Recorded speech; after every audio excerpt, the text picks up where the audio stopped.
All right, so hello everybody. I'll try and keep this brief because I know we're kind of getting a little bit late here. Okay, so over the course of 2023, our counseling program hosted a total of 664 sessions. So in contrast, in 2024, as of August, we've already hosted a total of 502 counseling sessions, and this was prior to taking on a new registered provisional psychologist, James Patton, as well as a new counseling student who is on the call here, Shell Murray. So this is our third year of supporting practicum students in their master's programs, so that is very exciting. As for the success of the counseling program overall, according to the feedback-informed treatment tools that we use to measure progress for our clients, overall, we have an average agency effect size that is considerably higher than what is considered to be average for therapy in general. So, in layman's terms, this means that our counseling program is not only more effective than no therapy at all for most clients, but that it is more effective than other therapy programs as well. So, I credit this solely to the fact that all of our counselors work from a perspective that really focuses on helping men to recognize, appreciate, and build upon all of their wonderful strengths as men, partners, fathers, and community members. We are adamantly against any male negative or critical attitudes or narratives that are often so prevalent in our society, such as toxic masculinity narratives or telling men that they have to fix certain things about themselves in order to be considered mentally well. We do our best to help men explore their concerns in a safe and accepting environment and focus on building effective solutions to their problems that take their own perspectives heavily into account.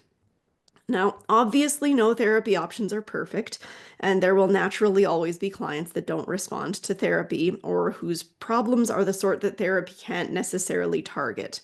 This is true of any counseling program, and we are no different.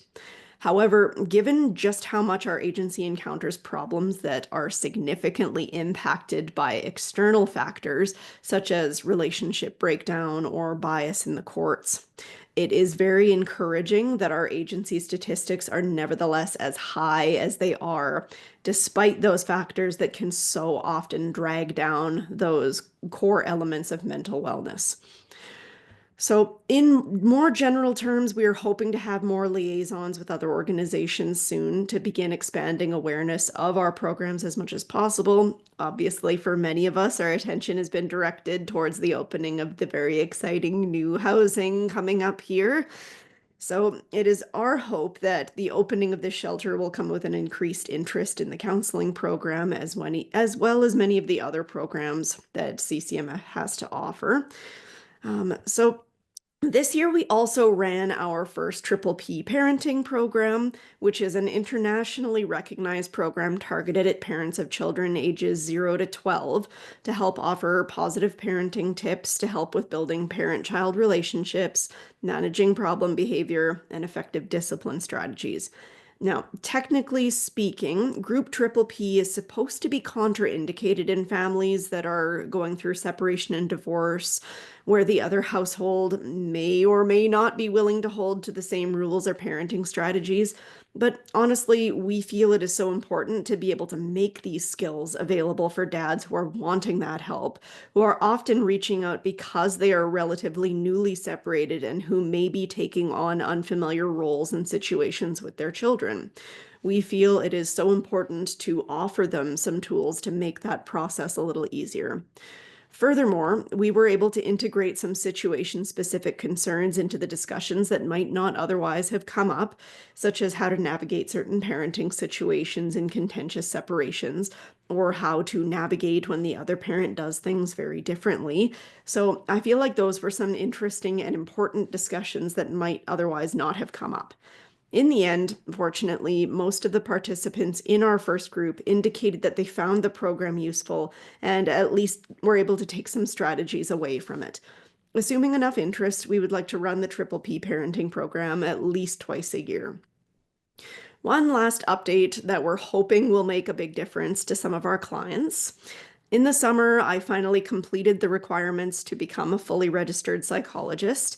So, this has allowed us the capability to begin working to integrate direct billing of insurance. So, many of our clients will not have to pay for sessions upfront and submit their bills to their insurance after the fact.